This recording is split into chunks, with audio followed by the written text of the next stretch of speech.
share your burdens with friends. Sa mga kaibigan, huwag sa mga marites. Alam mo, pag sa marites nyo yan, lalo kayong magkakaroon ng burden. Merong ganyan, di ba? Yung sasabi mo, may problema ako, pero atin-atin lang ha, huwag mong pagsasabi. Anong sagot niya? Yes, promise. Naku po, pag nag-promise yan, lalong huwag mo sabihin. Delikado yan. Marami na nag-promise na ganyan. Yung sinabi mo sa kanya, kuwalat.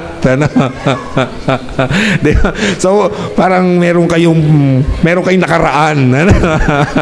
Tawa kayo ng tawa, may nakaraan siguro kayo dyan. Pero maraming ganyan. Kaya napakahalaga, maraming kaibigan. The more na marami kang kaibigan, the more na marami kang pagsisharan ng mga burdens sa buhay natin. Di ba sabi nga nila, ikinuwento mo lang ang problema mo sa kanya, inihinga mo lang, gumaan ka na. Hindi ka naman niya inabutan, hindi ka naman niya tinulungan, hindi ka naman niya ginawa ng pabor, nakinig lang siya.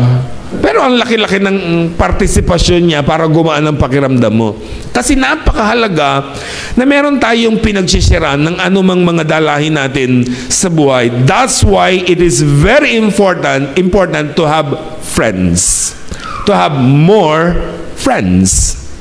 Napakahalaga na napakarami nating mga kaibigan sa ating po mga buhay. Sabi nga sa Deuteronomy 1:12, but how can I bear your problems and your burdens and your dispute all by myself? Kaya ko ba yung mag-isa? Sabi nga ni Celine Dion, di ba? All by myself. Ano yun? Anymore. Sabi niya, ayoko na. Hindi na. Dati gusto ko all by myself lang. But not anymore, sabi niya. Diba? Dahil hindi mabuti yun. Gusto ko may kasama na para doon sa mga problemang aking dinadaanan sa buhay. Ecclesiastes 4:10, if one falls down, his friends can help him up. But pity the man who falls and has no one to help him up. Kapag tayo daw ay merong kaibigan, pag nadapa tayo, nangailangan tayo, ng problema tayo, may tutulong sa atin. Kawawa daw yung walang kaibigan. Kasi nalulunod na siya sa problema niya, walang sumasagip sa kanya. Walang tumutulong. Kaya ulitin ko, napakahalaga na may kaibigan. Napakahalaga na maraming kaibigan na pwede nating maasahan. Ano yung kanta ni James Taylor na yon? Yung When You're Down and Troubled? You've got a friend.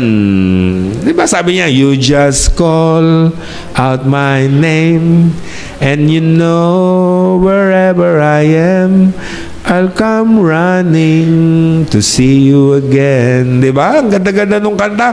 Basta tawagin mo lang ako, nariyan ako. Ganyan ang kaibigan. Kaya sabi nga natin mga kapatid, napakasarap na maraming kaibigan tayo na tutulong sa atin. Kawikaan 27:10, huwag mong pabayaan ang iyong kaibigan, niyang kaibigan ng iyong magulang.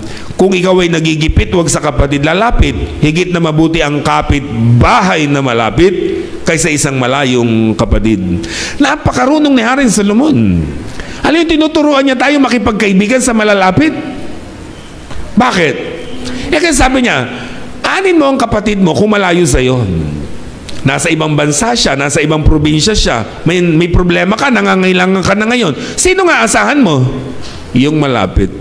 Kaya sabi niya, makipagkaibigan ka sa kapitbahay mo, sa mga katrabaho mo, sa mga kabarangay mo. Kaya mga kapitbahay hindi inaaway, kinakaibigan yan. Ang mga katrabaho hindi inaaway, kinakaibigan yan. Ang mga ka-church, hindi inaaway yan, kinakaibigan yan. Dahil sila ang pwede nating asahan, lalo na kapag nalulugmok tayo sa mga problema ng buhay. Sabi mo sa katabi mo, kapatid, friend na tayo ha? Friend na ha? Patunayan mo, pautang ka mo.